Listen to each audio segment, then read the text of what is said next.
I want to welcome Marlon Wayans. I mean, I would call you guys the family of comedy, the first family of comedy. I would have to definitely agree. I just can't, I don't know any other ones. That's what I'm saying. I don't know a group. Because the Marx Brothers, was they really brothers?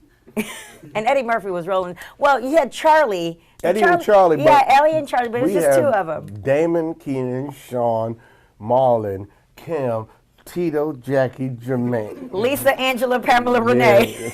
Kim, Chloe. The Kardashians. Yeah. Well, welcome to Houston. What do you think of when you think of Houston?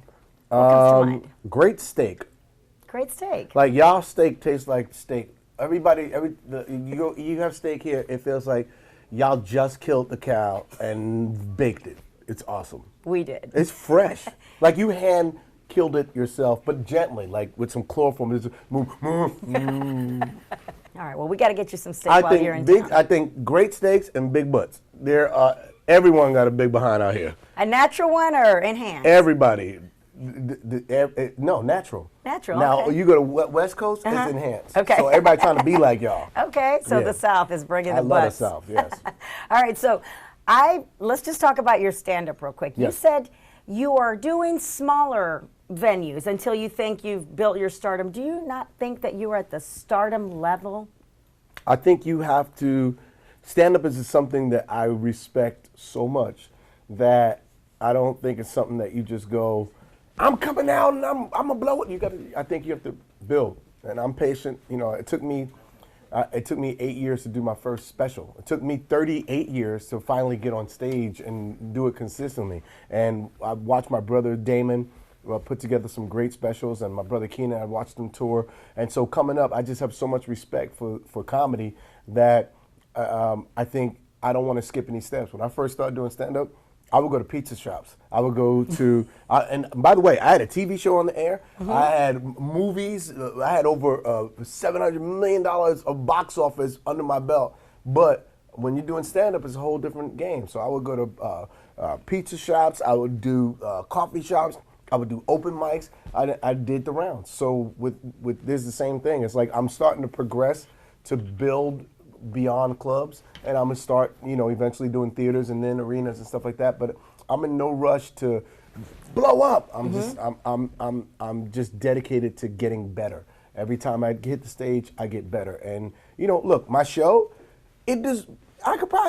I saw Wokish. I laughed the whole time. Well, girl, you got a sense of humor. Yes, no, it's hilarious, but it's got to be a little bit different because there's things that people are going to take offense to. You said, I'm going to say, I'm sorry, y'all are going to be offended off the top because you got to go there. If you don't like it, you can leave, and that's okay. But I'm going to say what I got to say. And I think in comedy, we have to go in dark caves, and we have to come out with these jokes.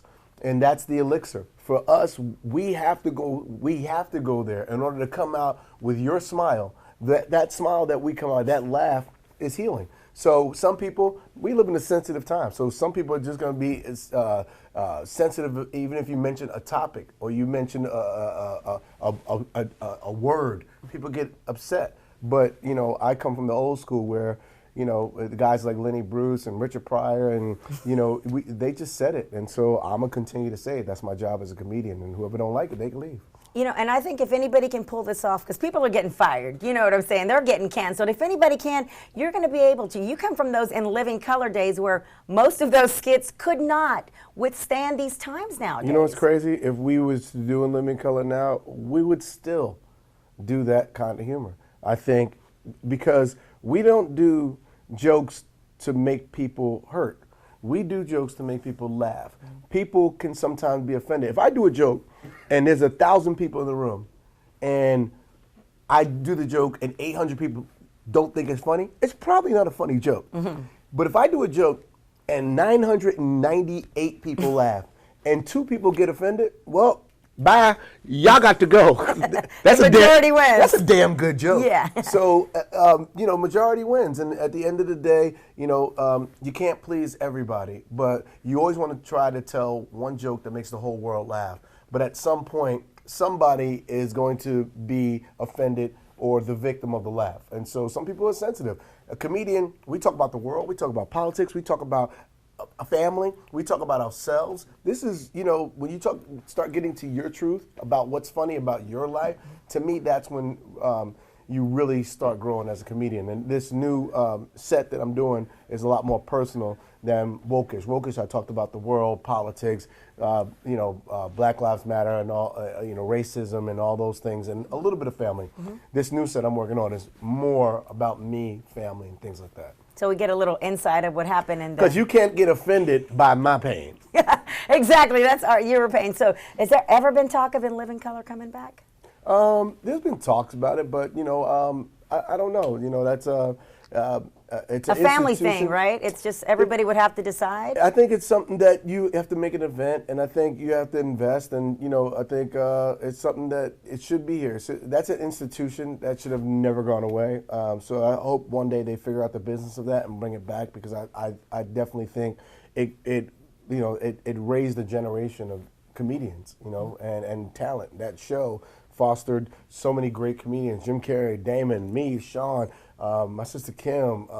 Just and J-Lo still looks the same. She can still start dancing again. J-Lo's aging backwards. Right. Last time I seen her, she was 14. I almost threw a quinceañera. I can say, yeah. All right, so let's talk about Sextuplets, because you do such a great job in playing all of these characters. Yeah. How much fun is it for you to do that? Tell me about the movie. It's always fun when they say action and cut.